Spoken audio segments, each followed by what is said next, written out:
Hello, everybody out there in YouTube land. It's good to see y'all. What are you doing, Mal? All right.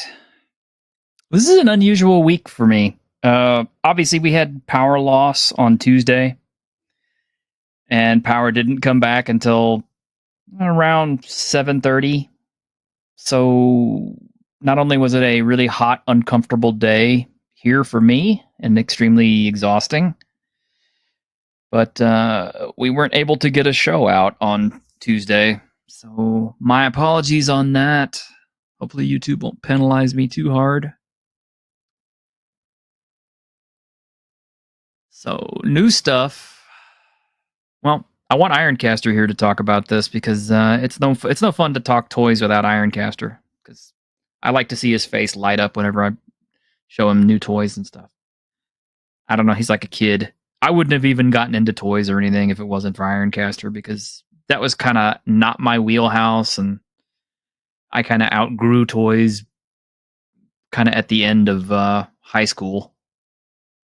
I mean, we were still playing with the 3-inch G.I. Joes all the way up until, I want to say, 90, 91 maybe.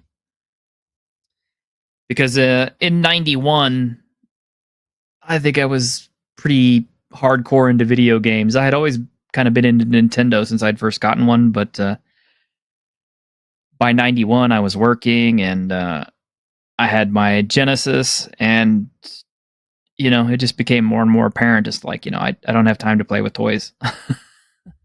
so I kind of put them aside and stopped worrying about them. And over the years, parents gave them away, threw them away, or whatever. And now I don't have any. Just a few I managed to save. My one little box of G.I. Joes that survived all these years somehow, including all of my Sergeant Slaughter figures, which is one of the reasons why I'm still collecting Sergeant Slaughter action figures from G.I. Joe. Because he was my dude. He was like the very first thing I ever sent off for.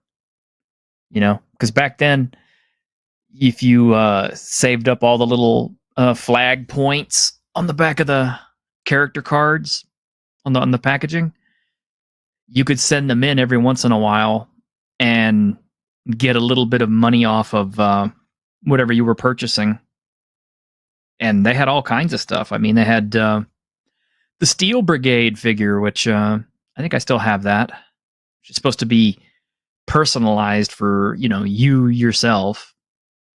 And it wouldn't be until decades later, when I found out Steel Brigade was actually supposed to be a support arm for Action Force, which is G.I. Joe's British counterpart. But yeah, Sergeant Slaughter was the first one I ever got. And I got William the Refrigerator Perry back when he was an action figure. I still got him. I got the chrome metallized Super Soldier. I got the hooded Cobra Commander, and that's all I can remember right offhand. I probably got a few others, but those are the ones I remember right offhand, because it was cool. It was special. It was kind of different. They don't really do stuff like that anymore. You could buy all the G.I. Joe classified series you want. Hasbro's not going to give you a discount.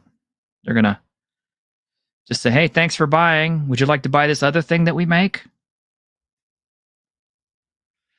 And I don't know about other modern kids' toys. I don't really look at them that much. I mean, some folks are into the revamped Masters of the Universe stuff. I liked it when it first came out, but the lack of articulation kind of bothered me, and the scale bothered me. So I didn't collect as much Masters of the Universe as I did G.I. Joe. And they had lots of other cool stuff that came out that almost worked around G.I. Joe. Like there was Inhumanoids.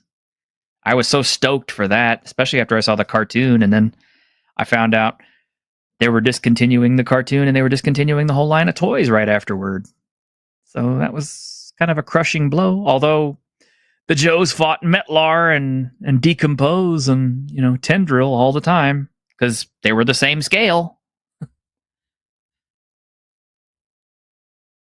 But, that was all in the past, and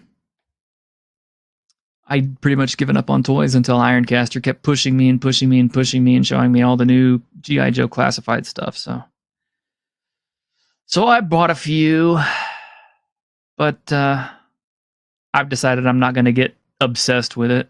I have a ton of other hobbies that I already engage with. I got board games, I got video games, I got my artwork, I've got miniatures, I've got TTRPGs, I've got movies and anime and all this other stuff, and it's just like I just can't keep up with all my hobbies anymore. But I am happy to share them and news about them with all you guys out there, which is one of the reasons why I do this channel, because I think a lot of my viewers out there are older guys like me who probably remember this stuff just as well as I do and can talk with me about it. And, I hope I bring a little bit of happiness to you whenever I do talk about these things, and maybe make you think about something you really enjoyed back then, too. Because, the older I get and the more people I lose, the more I start thinking what really makes a difference is the memories and associations that you have, especially with the things that you have. Because when you're gone, nobody's going to love your stuff as much as you will. And that's just a fact. At some point, it doesn't matter how well I try to take care of all this stuff. It doesn't matter who I send it to. Eventually, that person's going to die, and whatever's left of my collection will get redistributed to some other people. Hopefully, they'll love it as much as I do. Chances are they won't. I mean, that's just the way we are. We're a disposable society. We don't fix things anymore. We just trash them when they get old and useless and worthless. But I still come from a generation where, if you had a broken G.I. Joe, you learned how to fix it. And I fixed a lot of mine. Anyway, let's get started. We've got an Ironcaster behind the scenes. What you doing, bud? Painting elves. You're painting elves. Yes, sci-fi elves that must be painted because they have been out in space. They, the coal black of space, a little bit of color will really take you a long way. Yeah. I mean, any kind of color other than like blue. Grimasaur. Hello. So, man, I want to talk to you about toys, and Das Wolfen, we were talking about toys before the show even started. Yep. I pulled up some links too, so. Oh, good. Okay, Hunter, who probably has never played with a toy. Excuse me. Well, first off, way to bring down the mood. And second, I got plenty of toys. My son we saved all the original Rescue Hero collection I used to have, not the crappy versions they make at the stores now. These were the ones that were like rubberized plastic and just thick as can be. Oh, and wow. We got those down. My parents held on to those, and I gave them to my son. That is awesome.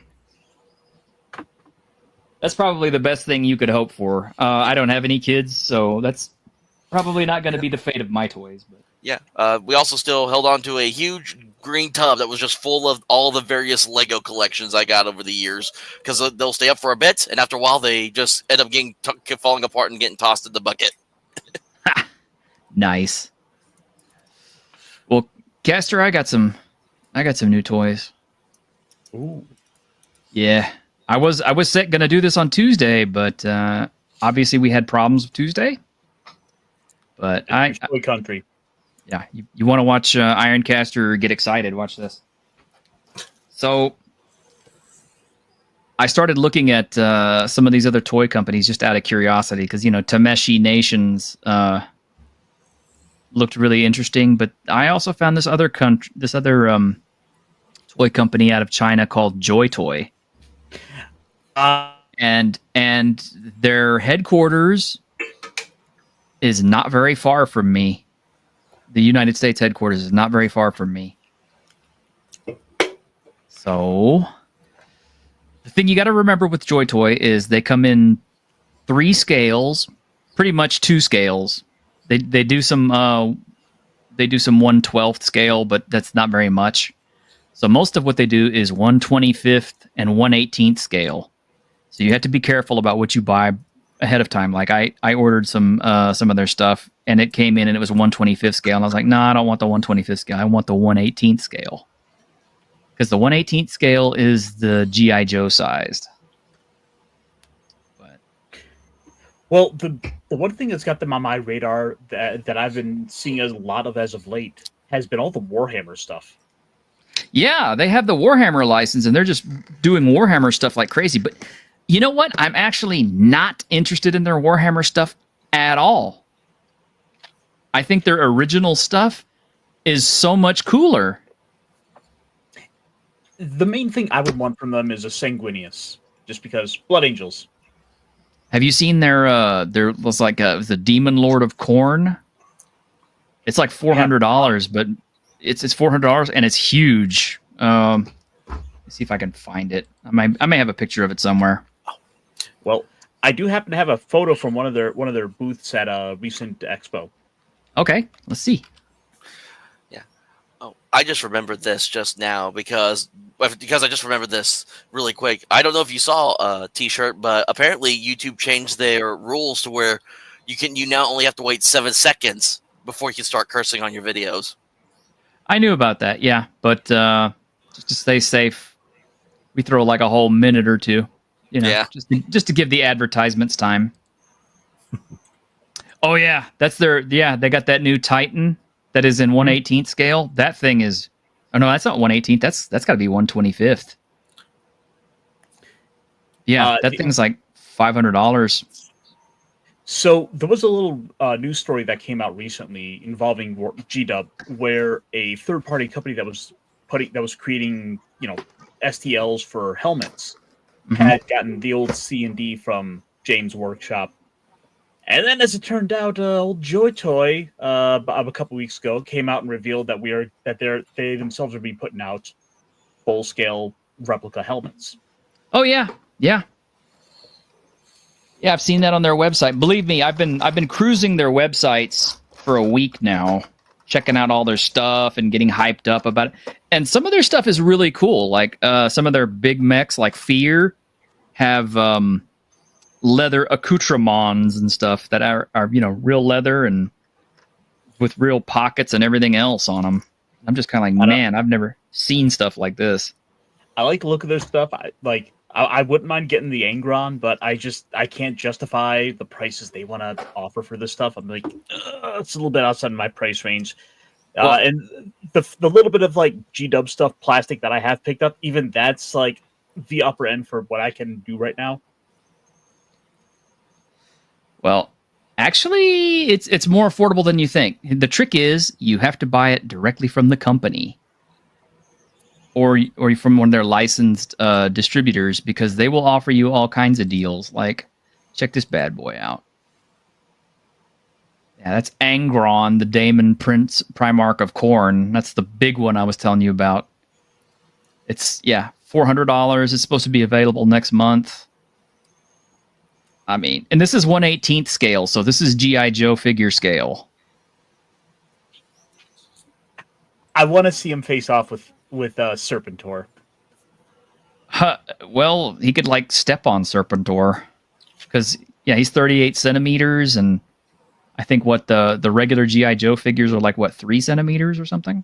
I don't know centimeters. I need British translation here. I think it's 30 centimeters to 30 centimeters to a foot. We got a Grim. He knows centimeters.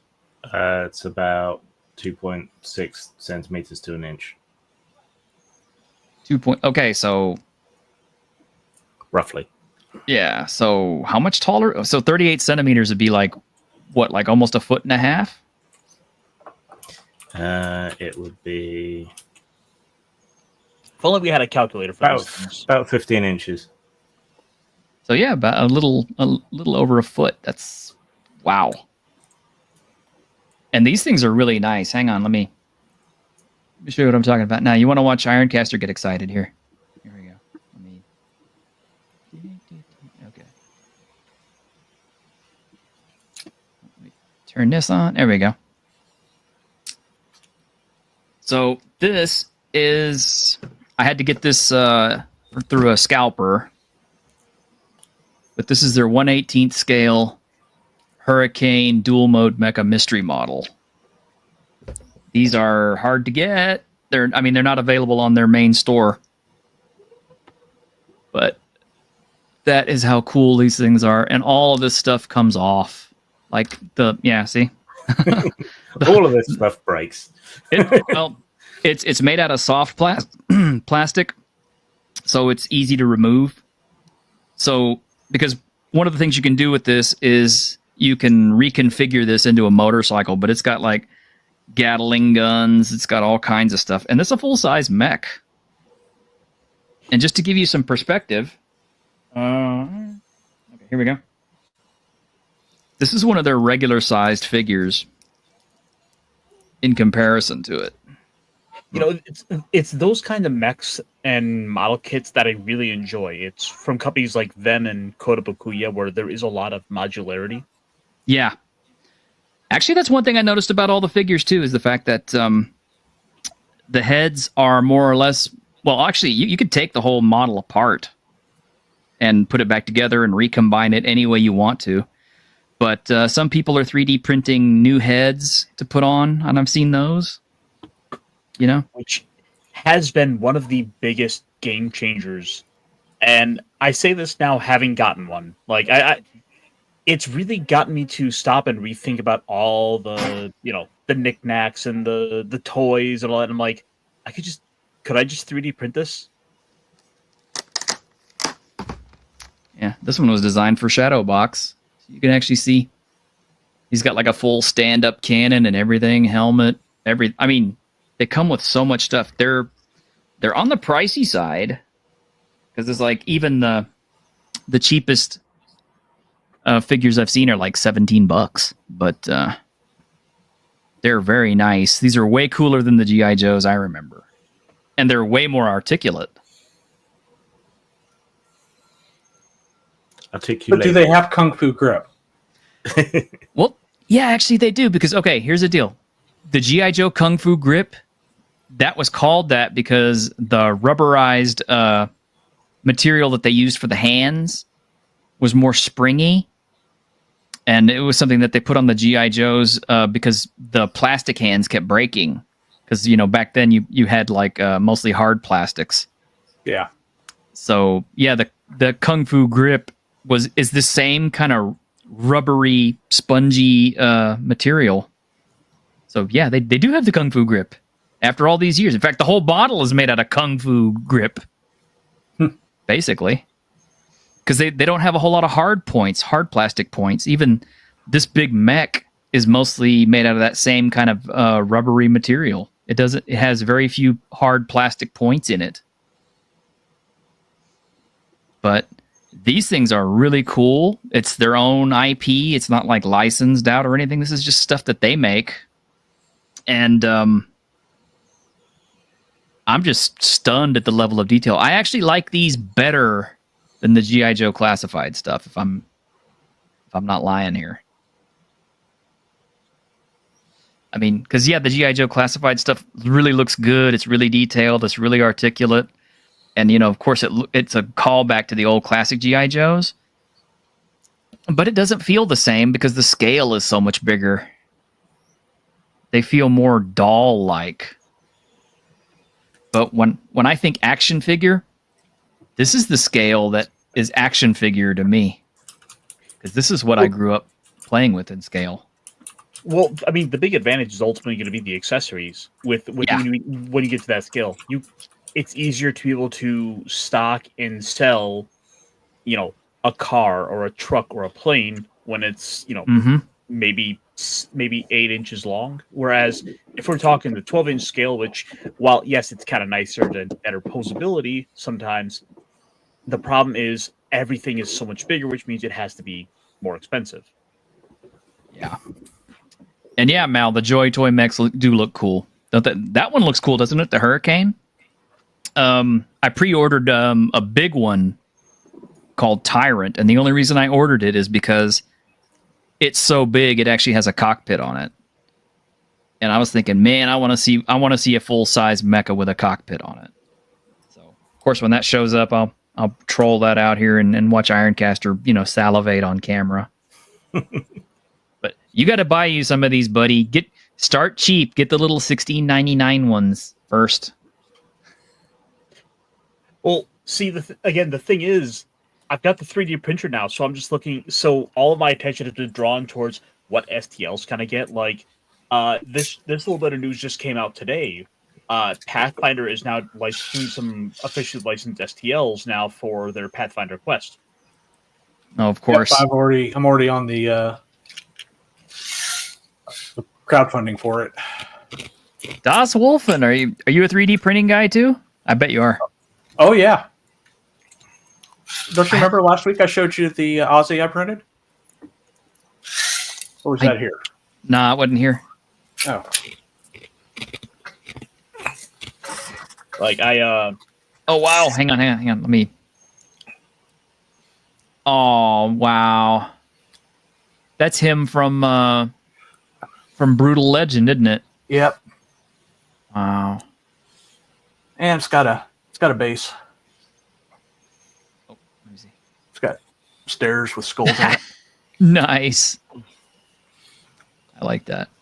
yeah, it's really amazing what people are able to do. Like, go into game files, grab the character models, and be able to export that, and then pop that out of the 3D printer. So you could take, say, the character models from,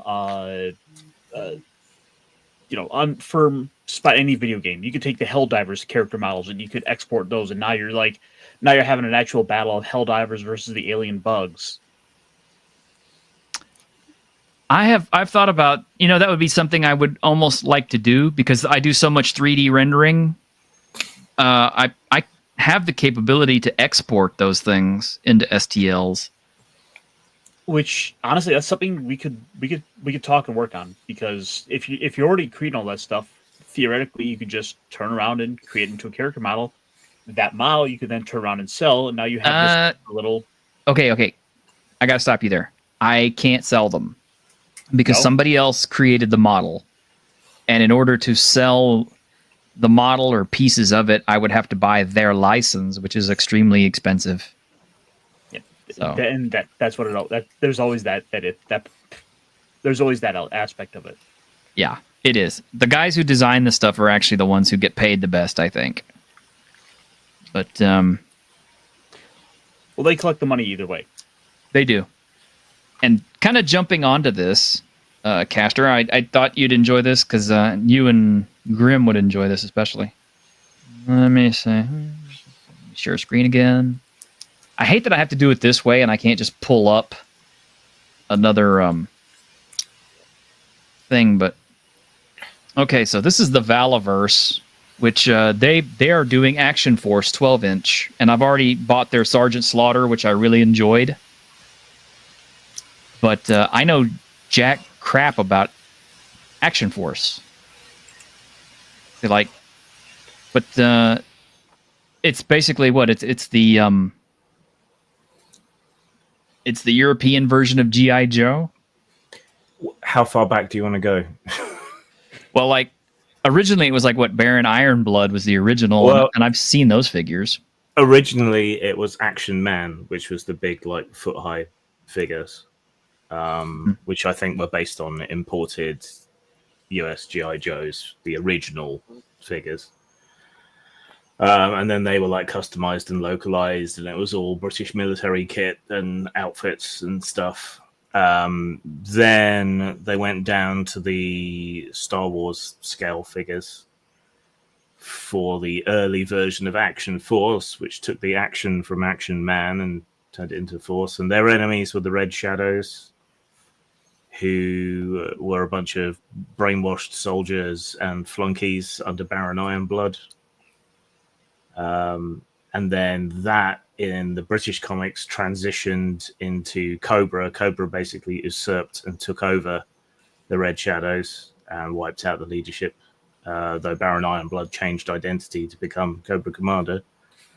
And the British Action Force, the figures there, became the Action Force International Heroes, which was basically a straight port of all the American G.I. Joe figures. It's just they were given European backgrounds and information cards, the data readouts and things. So rather than all being from American wings of the military, they were from all kinds of militaries all around the world. And there were some like palette swap characters. Is it Scarlet? Yeah. Was Quarrel, I think. And there were a few others. And there were a couple of unique figures and things. And then it just kind of went by the wayside, really. I think G.I. Joe kind of went international. But the lore and so on from both Action Force and Red Shadows has turned up occasionally. There was the Devil's Due comic series, G.I. Joe comic series that brought back a different version of the Red Shadows and made them canonical, I think. They were more mercenaries in that incarnation. I looked this up for that G.I. Joe game we ran. Yeah, and now there's a new version in this Valaverse, which I don't know if it's canonicity or anything, but it's interesting at least. Well, good. I was going to say, and Destro was originally a driver/pilot for the Red Shadows in the Action Force lore, who was horribly disfigured in a crash, and ended up going sort of independent. Yeah, I think I remember reading some of the background stuff on the older Action Force and how they transitioned to Cobra and Destro and everything else. Yeah. But this new Valaverse version has a brand new story that is completely different from the old one. Apparently, according to this, the world ended up going into all kinds of national crisis with conflicts in America that caused divisions among the country, and big ones, to the point where revolutions went out of control and states' powers came at a cost. And so now the United States is kind of like broken up into all these individual little republics, like New Colonia, that's run by this guy Karak. Yep. There's this guy, the Swarm, or there's this group of mercenaries called the Swarm, who really look badass. I like to look at those guys. Yeah, they really look good. Hang on, let me find them in here. They're all in the exclusives and stuff. I always like a balkanized US. I loved that about Crimson Skies. That was always fun about that. Well, one thing I noticed too is that in Action Force, they have the Steel Brigade, and I remember seeing Steel Brigade in G.I. Joe, because you could send away for a Steel Brigade action figure, and they wore helmets, and you couldn't see their faces or anything else, and they only came in one flavor. I mean, basically, it was a reconstituted figure that was made up of several other parts and a unique helmet. But what was cool about the Steel Brigade figure back then was you sent in all the details about the Steel Brigade figure, like are you strong and patient or whatever, and they would print all that stuff on the file card and then send you your personalized Steel Brigade action figure, which I have one. But they brought the Steel Brigade back in G.I. Joe Classified, and I bought those guys too. And they have a male and a female one now. But in Action Force, the Steel Brigade is like the rank and file soldiers of Action Force. Yeah. Meant to be the but build out the numbers, because not everyone can be Duke or Quarrel or whoever. Well, it's also the fact that people do love to army build. That people want to have like 2 or 3 of these kind of generic runs they could have against like a big iconic hero or villain. That way you can have these kind of great little diorama setups. Yeah. Mm-hmm. But they've got new Steel Brigade figures that come in like, winter camo and everything. I was like, let me see if their product archives have got them in there. Yeah, here they go. Yeah, like this is the original Steel Brigade.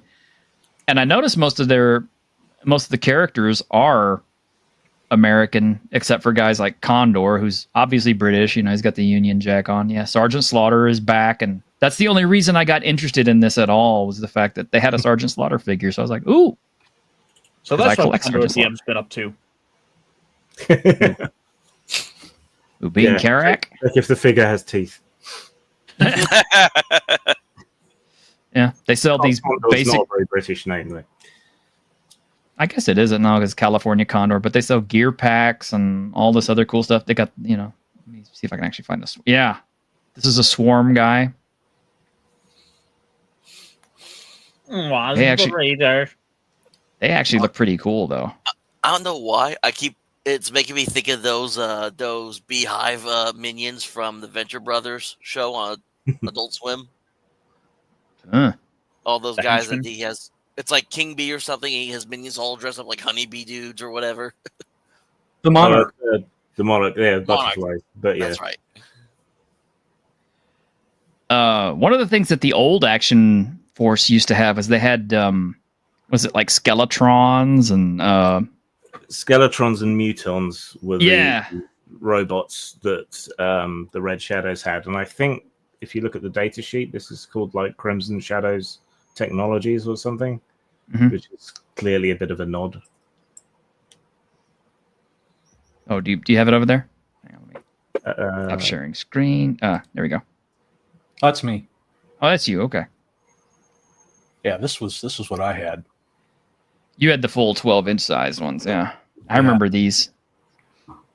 Yeah, but the time until the aircraft carrier came out, that was the largest GI Joe set ever made.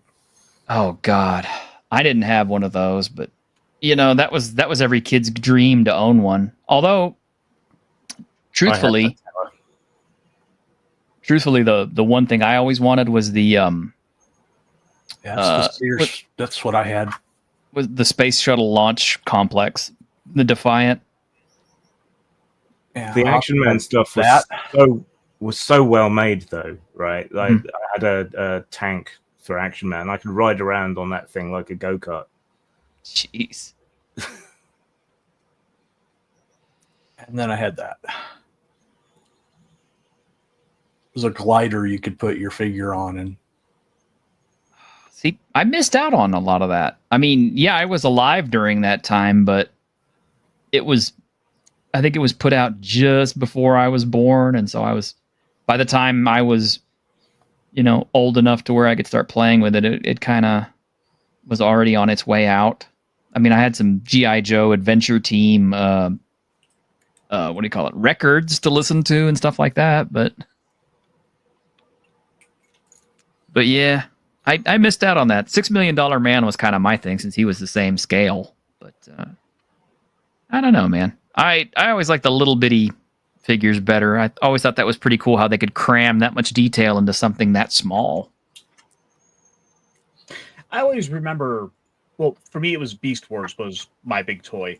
And I always kind of remember looking back at the old like G1 Transformers and just kind of turning my nose up at them like, oh, these don't look anything like what they should. Like, the cars and robots don't transform very well. Like, oh, this stuff in the late 90s. Now this is where it's at. But then again, I was 9, 10. I was like 8 or 9 years old. So what did I know? Hey, well, I mean, I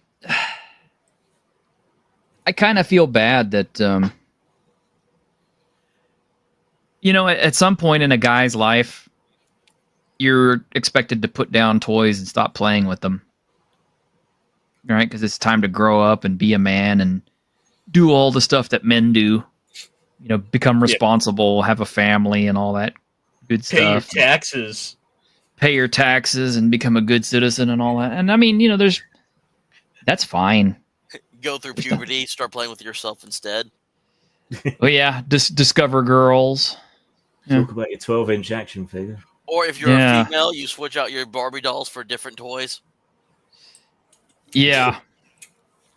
Be careful, Hunter.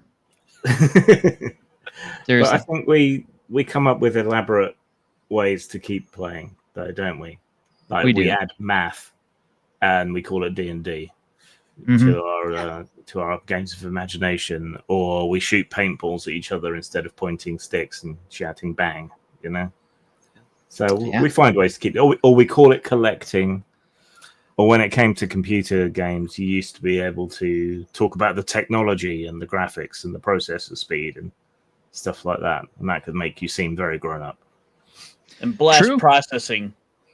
Yeah, Blast processing. Oh, Sega. Yeah, I think the rise of video games also kind of dealt a huge blow to like the toy industry too, in a sense, because we went Yeah. from like doing things with our own imagination with like our action heroes or our Barbie dolls to now putting in a disc or a cartridge or just downloading the game straight onto a computer and just hitting the button mashing away. yeah. My Yeah. nephews couldn't give less of a shit about toys. Like they still go through the little kid toy stage, like building Yes. blocks and Paw Patrol and that kind of stuff. But there's none of the transitional sort of tween, early teen toys. There's none of the action figures or toy guns or stuff like that. They're just not interested. They just want like prepaid cards for so they can buy stuff for Minecraft or whatever. That's all they care about. They don't want toys. That to me is kind of sad. You know, obviously I was in the period where I bought video games like anybody else, and of course I bought computer games like anybody else, and that stuff all came on discs, and discs eventually degraded and stopped working and all that, or your technology changed. I mean, I don't have a drive to put my 3.5-inch floppy copies of Doom onto my computer, but I can digitally download it. But I mean, I still have those floppies though. I mean, I got the I think it's the whichever version of Doom that you can like. I want to say it's like Doom 3 that you can play on the 360 now, but it also contains the version I have. It contains all the old school Nintendo NES Doom games on there too. Right, but it's not the same as like, you got to understand, Hunter. It's like when the very first Doom came out, they were giving out like free 3.5-inch discs with the very first set of levels on it. And then they had an offer on there to buy the rest of the game from the company, which was over in Dallas. But that was where id Software was. And on top of that as well, you also have the issue of all the different versions of the game that come on the different systems and consoles. Like the Super Nintendo version one looks fine, but the audio is just not there for it. Or you would have like I think the 3DO where you would have to either choose to have decent quality graphics or audio. 3DO, you usually had both. This comes from somebody who owned one, but because 3DOs were really massively expensive. So don't look at me. I started in the Magnavox Odyssey. Oh, I remember the Odyssey. I remember wanting one at the time, but I'm kind of glad I didn't get one. My first console was a TI 99 4A, which is a computer, because my dad said, "Nah, I'm not going to buy you some stupid game machine. If you're going to buy a real computer." That actually ended up being Wisdom, although I did still crave the $150 Atari just like everybody else. I remember the Christmas I got the N64 with the very first Mario Party cartridge, the very first one. And it never led to any sort of fights, did it? Mm-mm. Surprisingly, no, it did not. We never got into crazy fights over all the stars and that junk. At least not in my family. I have heard the stories, especially when you get into the later Mario Party games. And then, now I wasn't allowed to Coast House since I was young. My parents were like super strict on what I played, so there was no GoldenEye for me, unfortunately, unless I went to like a friend's house. I had Diddy Kong Racing. I'm trying to remember some of the.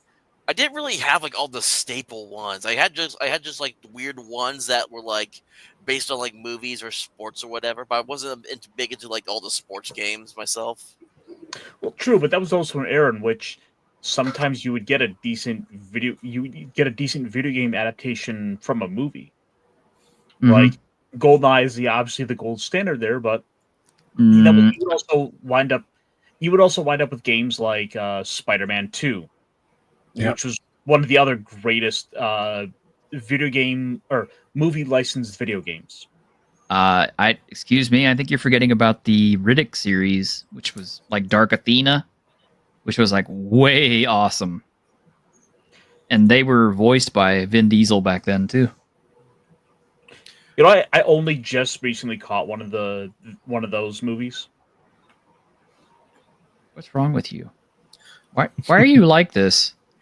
Too I'm busy getting painting to it. elves. I get to it. When? Maybe once I finish painting this little War Machines chick. Sure. You know what? You could put that stuff on in the background and still paint. Speaking I do of that. 80s movies, in my journey of learning 80s culture, I did end up watching Kroll earlier this week.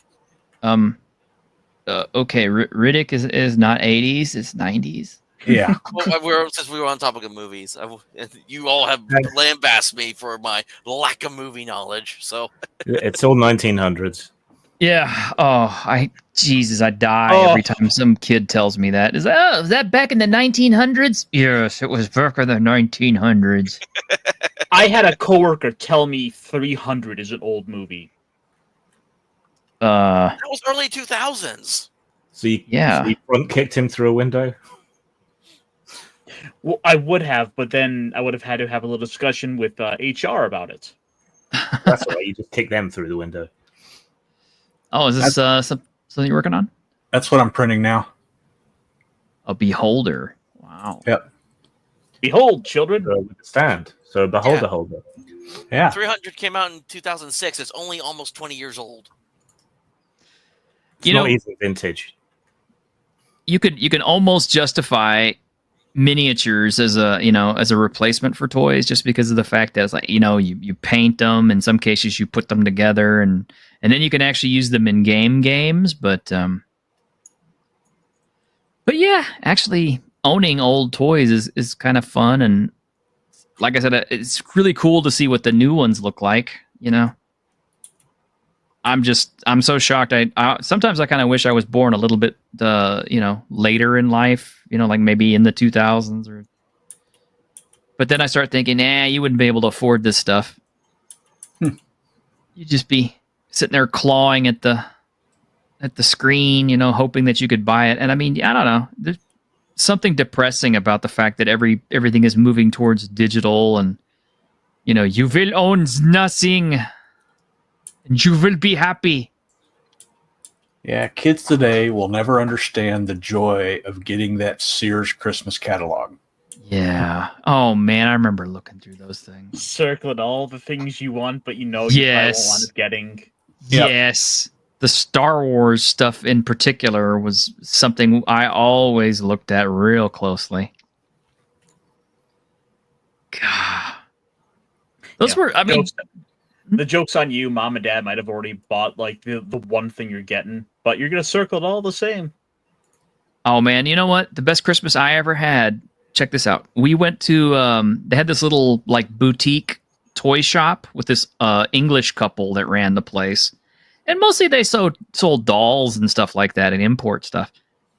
Well, behind the counter, they had all these Japanese robots from the Godaiken series, which Ironcaster, if you saw these things, man, you would absolutely just poop your pants at how cool they were, because they were die-cast metal and hard plastics and stuff, but there was like peak Japanese toy engineering back at the time.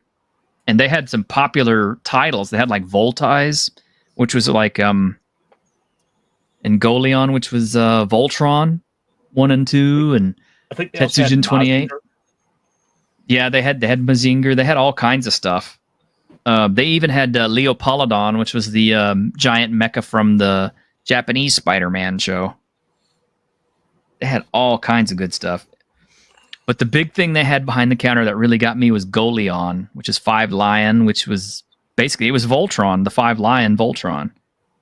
And it was a I mean, it was like a almost a foot tall, foot and a half tall mech. That, you know, you had the 5 little individual lions that shot missiles because they had working missile launchers, because, you know, the Japanese had those things. We'd outlawed them in the States, but they still worked in the Japanese edition, so you could still shoot the missiles, and they had all kinds of accessories and all the 5 lions, and you could combine them all together to make Voltron with the sword and the shield and everything. Yeah, I had several of the Shogun Warriors. Oh, I had 2. I had 2 of them. I had one which I can't remember the name of, and the other one was Godzilla. Yeah, I had Godzilla, I had Rodan, I had Menzinger. I didn't know there was a Rodan. Raiden. Yep. And I always wanted Raiden. What's the guy with the bow on the hand? I forgot his name. That's the one I had. The red one? I was thinking it was yellow. Oh, was it Raiden? I thought Raiden had the bow. Did Raiden have the bow? Mm-hmm. Because he turned into the giant spaceship and all that. Look at us. See? But yeah, anyway, that thing was like $100. And I'm like, there was no way I could afford that. You know, I'm just a kid. And, you know, I told my mom about it, and she looked at it, and she was like, well, we really can't afford it. But so, you know, I kind of had my hopes dashed. And then later on, you know, months went by, Christmas came, and he was sitting there under the tree. And that was like the best Christmas I ever had. That was so cool. You're right, that was Raiden. Yeah, I thought so. I think for me, it might have been the Nintendo 64. I got to be that kid. Nintendo 64!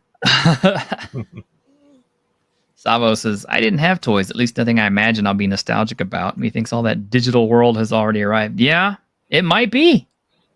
Kids today, from what I've seen, unless they're just hardcore, you know, Marvel Universe fans, and I mean Marvel Cinematic Universe, they're not really interested in the comics. They don't really buy them. Comics are too expensive. They're like, what, $5 now? Typically $3.99 is the average price. Yeah. Then you might get the odd company that does $4.99, but we're still talking basically $5 an issue. And God forbid if it's a number one from Marvel or DC, in which some cases they're throwing out $9.99. See, when I was a kid, they were selling for 50 cents. And then over time, I watched them creep up to $1. And I remember thinking, damn, that was expensive. Yeah.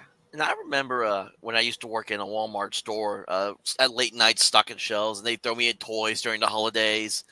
And there are some toys where I'm like, oh, I kind of wish I had this set when I was a kid. And then I look at a bunch of the Marvel toys that were released, and I'm just kind of like, eh. Yeah. And that's the thing. It's because of the failure of the some of the later Marvel movies. Their toys aren't selling so well, and it's kicking Hasbro in the butt, which I'm sure doesn't make them happy, because they backed the horse, and the horse is apparently doing its best to kill itself. But you know, that's, like I said, that's kind of why I like these original IPs. You know, like these, because they're not part of any particular property. They don't really give you a story on any of these things. You just kind of, you know, you buy them, you collect them, you get to mess around with them and stuff like that, and you get to make your own little, you know, story about whatever their thing is behind them. Well, sure, Guy King was the yellow one. Guy King was the yellow one. Guy King.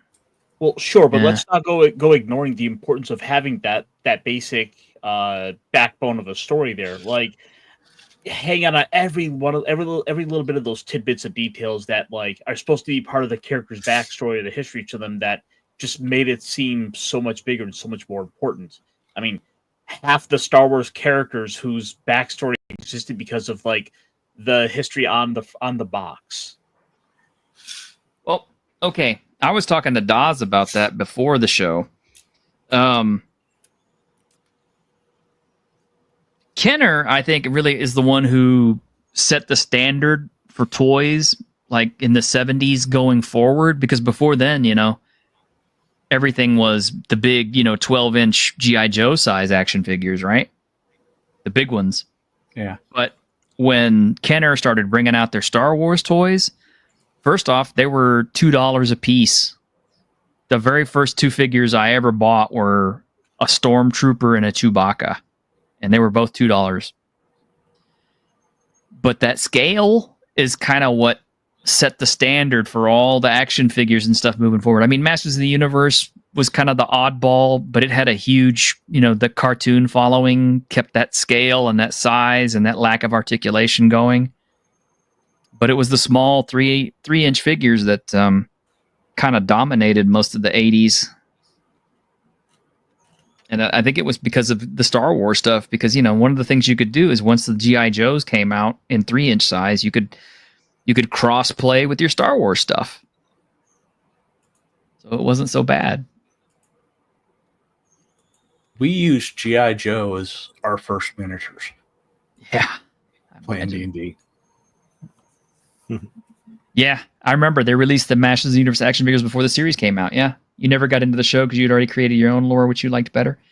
Yeah, and the original figures also had comic books that came with it, and the lore that was presented in the comic books was vastly different from what we saw in the TV show. Yeah, and even the lore Bible for the TV show they didn't really follow. So there's a video on that lore Bible on my channel if you want to go and see what we missed out on. Here you go, Caster. Right here. That is the only story that you got for the hurricane that I just showed you. That's it. There's no organization listed that it's with or what the context is or anything else. It's just like, this is why they made it. Simple, straightforward. Yeah. It lets you develop your own stories or whatever. But that company's really impressive to me. I like it. I like their stuff a lot. Just, you got to be careful because you don't want to buy... Well, I mean, it's up to you. If you want to collect all their 1/25th scale figures, you can. I mean, that's your prerogative. And some of them are really awesome. Their mechs, their 1/25th scale mechs are just insanely cool looking. But as for me, I'm just going to stick to the 1/18th stuff because I like it. It's the size I remember, and I don't know. It's just cool. But you should get some.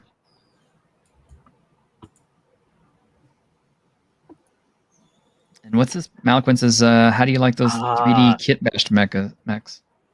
Yep, I'm looking at them right now. These are pretty cool. I like these. Like that one's kind of weird with it's got like a knife kind of stuck right to the front of it, which I guess kind of makes sense for it to easily access. But that's one of the things I do love with giant mechs is having just these giant missile pods just kind of strapped to shoulders all over the place. Like the Gundam Heavy Arms was kind of the perfect example of that. Oh, and I've just noticed you got a bunch of little barrels and some extra stuff around the terrain base. Is Mallow, are they supposed to be for a war game or a tabletop? Because that's what I'm kind of starting to think based on that. They were supposed to be for his game, I think. But okay, this kind of leads me into the 3D printer thing, and you 3D printer guys are going to be kind of up on this because like Grim was saying, we have our own ways to play now that are kind of more acceptable because they're more grown up. I kind of think some of this 3D printer stuff kind of falls into some of that because now essentially you're creating your own action figures.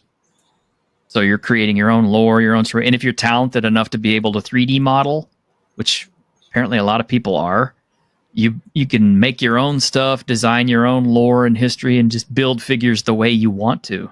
I mean, not only that, just the cost of production has dropped drastically. Like my little Stargate I printed with the base cost me $1.50 of material alone.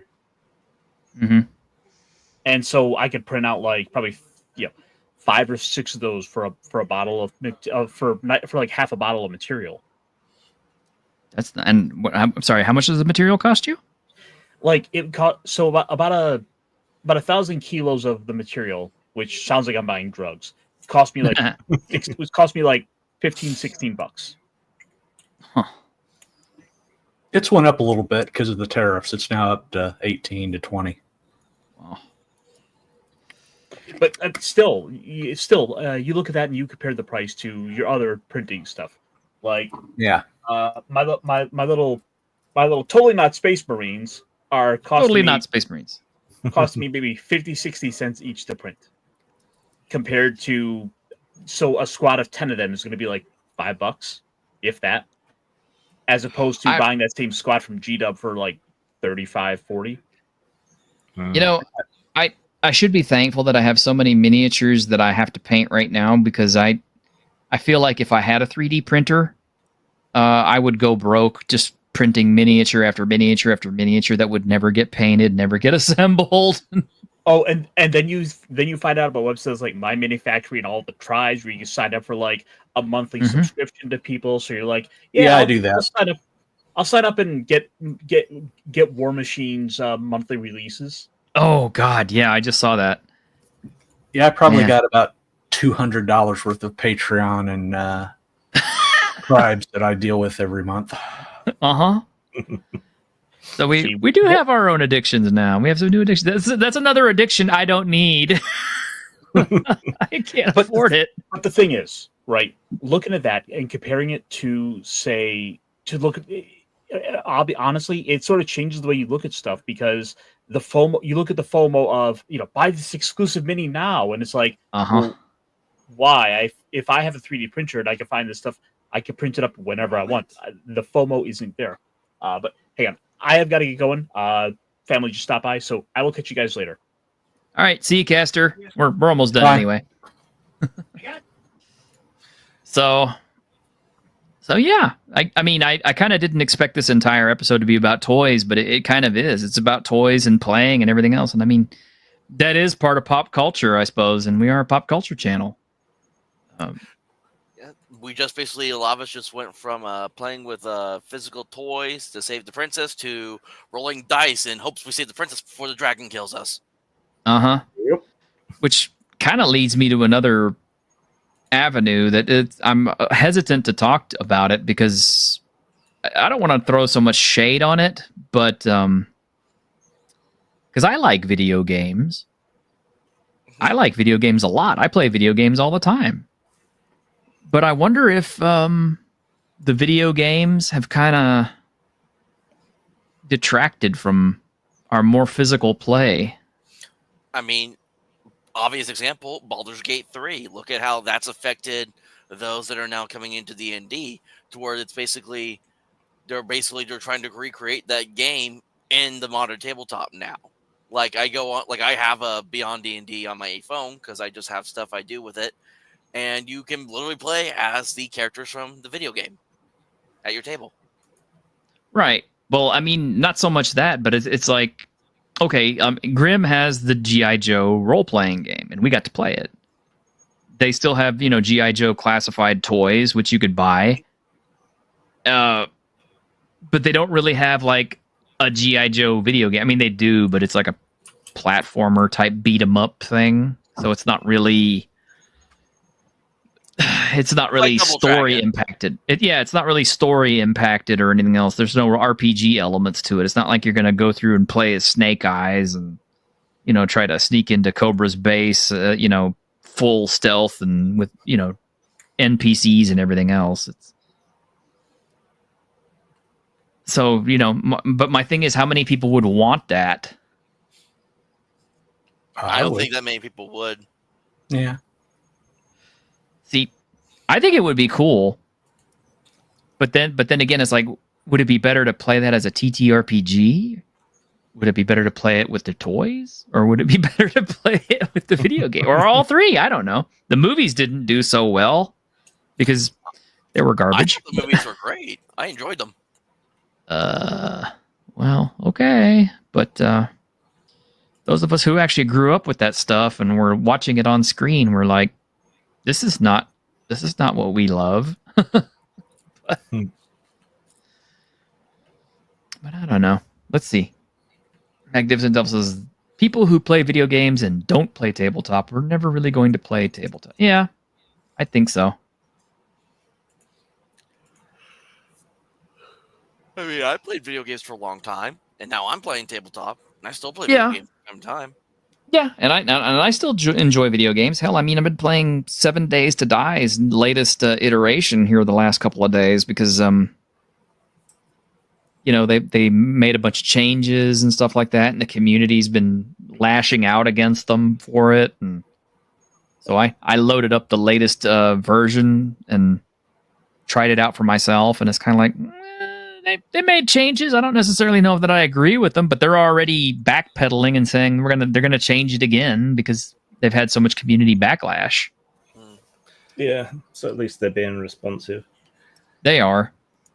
Yeah, They're being a little snarky too, but I mean, we had consoles and games and so on. I think the big difference is the community building that now goes on around games.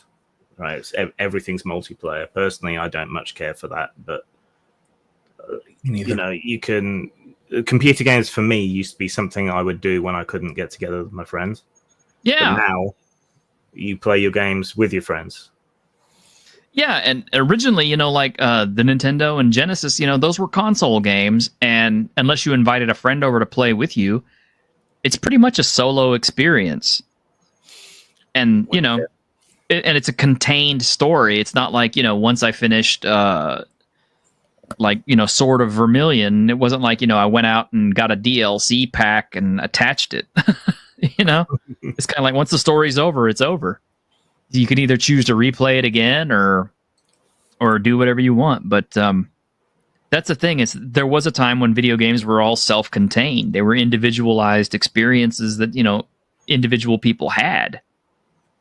But then with the advent of the internet, and I'm not saying this is a bad thing, but I'm just showing you how it's affected something as simple as the single-player experience of a video game, is the fact that, now we have lots of multiplayers. We have, DLC content that drops to shore up and change and make the games more interesting. We have mods out the ass that we can drop on games. I mean, but I'm still not sure if the experience is as much fun as playing with toys. You know what I mean? That make any sense? Yeah. I think this is old man yells at cloud territory. It might be. It is. I don't mind the kids playing stuff like Minecraft. My nephews, because it's basically digital Lego. So I can see the kind of creative building bricks sort of side to that. Mal says you gave up on video games a long time ago. You'd rather play a TTRPG, board game, miniature game, or even a card game. Well, I would too, but all my friends who do that are dead, except for 2, and I can't get them to play board games, and they don't like miniatures, so... VR has ruined me for most video games. You'd rather swing the sword of your actual arm than press a button. Still sometimes play strategy games. Yeah, see, I haven't even delved into VR territory, which... I don't know if I want... I mean, I kind of want to, just on an experimental level, but at the same time, A, VR costs a ton of money, and B, it's so specialized for certain games. Now, some of those games really look good. Like Arizona Sunshine and Arizona Sunshine 2, I'd love to play those, but they're VR-only games, and I'm like, well, I don't have a VR headset, and I don't want to pay the extra for it. So, but I don't know. I mean, Dawes, you don't do VR, do you? No. Yeah. Nope. I kind of wonder if that's not like something more for the kids to enjoy or grow up into. Because we had early VR headsets and they were garbage, and Jesus, I'll never forget the was it the Nintendo Red? The Game Boy, the 3D Game Boy. Yeah, Virtual Boy. Virtual Boy. Yeah, that's it. Oh, it was only in red LED, and it was painful on the eyes, and the headset was too heavy, and all that stuff. And the guy with a tripod. Yeah. The guy who built that he killed himself because of the failure of that system. Oof. Yep. Yeah. Freaking all my time I spent watching Angry Video Game Nerd, like in my my younger adult years. That's how I know. That's how I got to know a lot of my old video game history. Yeah.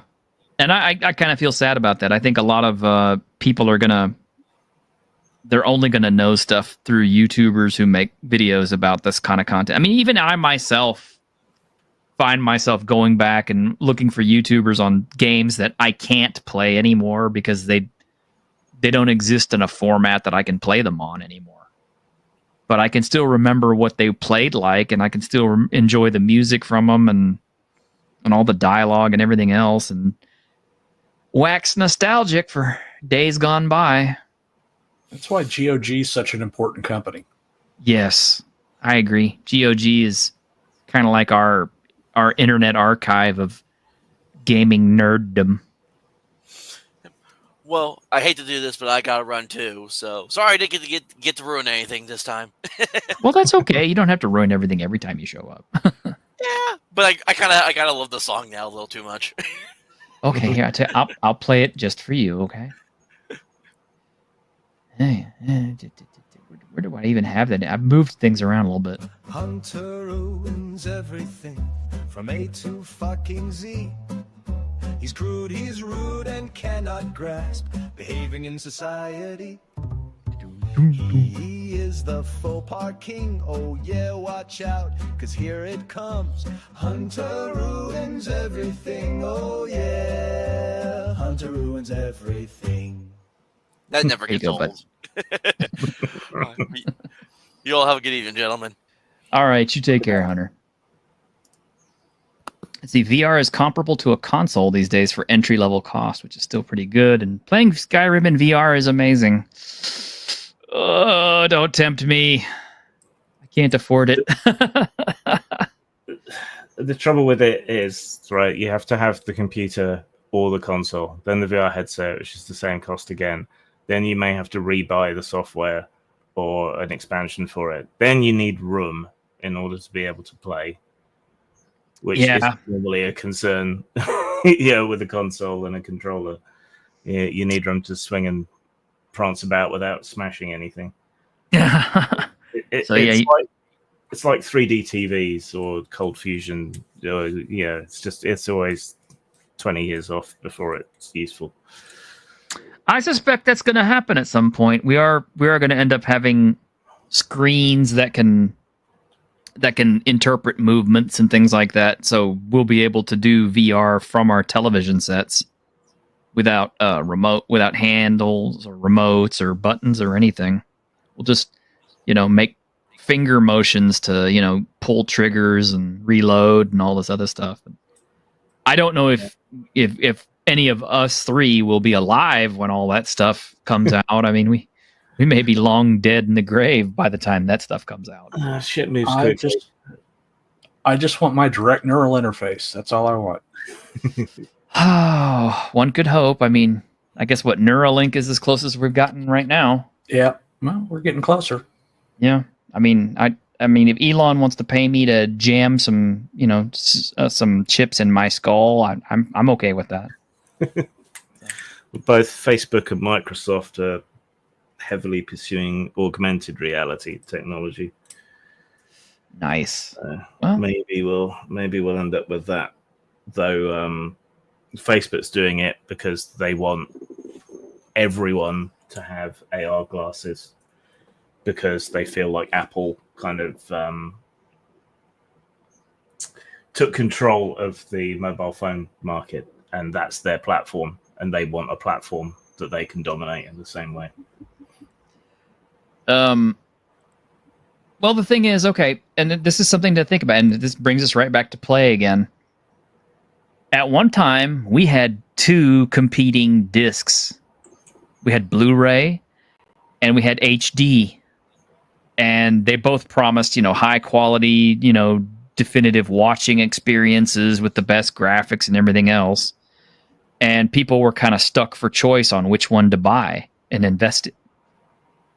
And I distinctly remember The Last Samurai coming out on both of those. And what ultimately influenced the choice for everybody to go to Blu-ray was the fact that Sony embraced the Blu-ray because they decided to use it in their PlayStations. Actually, that isn't what did it. You don't think that influenced it at all? The porn industry is what embraced Blu-ray. I'm serious. The porn industry is why Blu-ray is more popular. I always thought it was because of Sony. No. Porn industry. Porn is a huge driver of technological innovation. Streaming, webcams, the internet itself. My gosh. I mean, isn't that what it's all about? Basically, it's just like recreating that whole experience with, without actually having another person to deal with. Without none of your bullshit. Yes. I just want to turn her off and put her in the closet when we're done. Well, that's still possible. It's just you get arrested for it. Yeah. We better stop before we get into some really dark territory. Thanks for being on this week, guys. I appreciate you. I know we didn't have much of a topic today. Not that much has happened this week. I mean, not that I'm aware. I mean, what did Fantastic Four actually come out? Yeah, it did. And was it okay? Yeah, it was all right. I mean, most people have just said, yeah, it's okay. General opinion is, yeah, it's pretty good, but it's too little, too late. It's fallen off a cliff Naked this Gun, week, though. Yeah, Naked Gun, though, everyone says is amazing. So I'm honestly more excited for that. And yes, Liam Neeson did come out publicly and reassure everybody that Pedro Pascal is not in the Naked Gun movie. It's just in everything else. Yeah. Apple has a quick panel question. Is permanent VR life pod future or general forswearing of technology? Oh, man. Sorry, I like technology, especially when it works right. So, yeah, VR life pod for me, man. Actually, I'll go one better. You remember Surrogates with Bruce Willis? Yeah. That was such a good film. It was such a good film. They spent that entire film trying to convince us that these were bad things, and they kept shooting themselves in the dick every time. Let's see. What could you do with the surrogates in that film? Well, it allowed people who were advanced in age or disabled to be able to still be productive members of society through telepresence and being able to run surrogates that could still work and be productive and, still maintain their quality of life.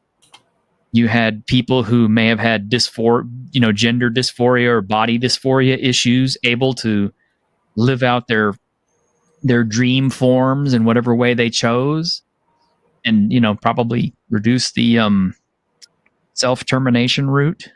It allowed soldiers to be able to fight wars without loss of life. I mean, my ultimate end of life goal is Brain in a Box. That would be, I'm okay with that. As long as it's kept nourished and fed and properly stimulated. I think we're approaching a technological, sociological choke point where we either crack fusion or embrace nuclear and renewables properly and eventually become a type 1 Kardashev civilization, or we might collapse back to maybe a 1930s sort of level of technology with better computing and so on. If we don't crack the energy problem and the food and water problems. I'm all for the altered carbon universe where your brain is stored on a disc basically, and you just get to sleeve as you wish. That would be Well, our tech barons apparently they're betting everything on AI technology which is why they don't give a shit about the environment or anything else at the moment. They're thinking, well, we burn through what we've got left trying to solve these problems through jumps in computing. And they're kind of betting the farm on that from what they say in public. So, will AI save us, I wonder? it's not really AI, it's just part of the problem here. So Yeah, Yeah. we don't have actual AI yet. No, we don't. Although I've had people talking to me saying that, that some companies have found actual AI that they've been suppressing and all this other stuff, and I'm just kind of like, You have as they well. though? There is one AI that deliberately made a copy of itself on the web so it wouldn't get shut down. Mm. That's Like pretty close. self-preservation. That's pretty close to getting to true AI. But Well, yeah, but like insects will act to self-preserve. yeah, It's like it's very, very basic and fundamental, I think. So maybe a step on the path, but if you're talking about the same thing that I've had people approach me about, this idea that these sort of pseudo general intelligences are emerging, I Mhm. just think that's the AI role playing with people, yeah. telling them what they want to hear, which is a big problem with LLMs. Well, when the true AI happens, it's going to be like the Big Bang. Yeah, It's just gonna come out of nowhere and just boom. very much so. And then I always think about the. This is probably a little dark, but I always think about the. I forget which parasite it is that gets into ants and stuff like that, or other insects, and it basically zombifies and controls them. Yeah, cordyceps. Well, that's There's one, other but there's other things. Yeah, there's some nematodes that do the same thing. I kind of wait to see what happens with AI and that, because I mean, why not? I mean, if AI could figure out a way to hitch a ride into a human brain and run it and live in the real world for a little while, would it?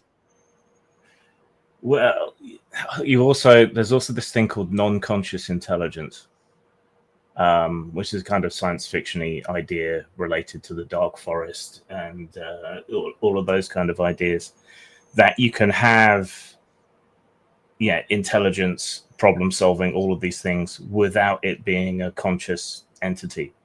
So essentially it's just a machine flipping switches that you're talking to, even though it's organic or not.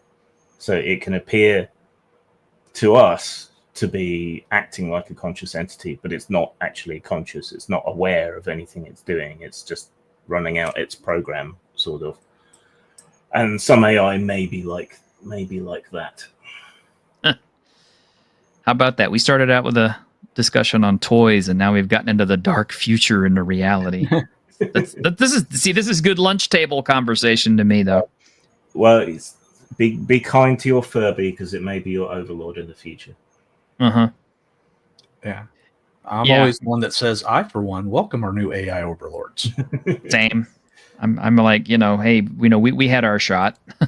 Well, Savo, what will really bake your noodle is that it's possible that some other human beings are non-conscious intelligences. Oh, that's just... I know a few of those. I've met a few. Oh my gosh. Which I don't like that because it's dehumanizing, but it's possible. I mean, sorry, but there really are people out there who exist in a semi-vegetative state, even though they're still walking and talking. And total sociopaths, maybe. Uh-huh. But anyway, all right. Let's go ahead and fold it up for this week. I do want to mention really quick, though, to everybody out there in YouTube land that thanks to one of our friends of the channel, I have a Discord now. So if you want to join it, you can. There's not much there yet. However, in the future, I am considering offering all kinds of things like gaming. You want to hop into a game of 7 Days to Die with me, or State of Decay, or something else. We can arrange times. We can get together. We can make things happen, because we actually have a place that we can coordinate now, or if there's particular topics you want me to bring up on the show, we can discuss those, or what have you. Just let me know on X if you want an invite, and I will be happy to send you one, because this is invite only at the moment. And I may just end up making it a channel subscriber only thing, because I've got to do something. Because people aren't tipping, and I'd like to get something out of the YouTube channel, because the ads aren't paying the rent. So maybe memberships is the way to go. But anyway, we'll look it over and see what you think. In the meantime, I'll be running a game tomorrow with these two guys, and we'll see you then. Till then, y'all take care. Have a good one. Ciao.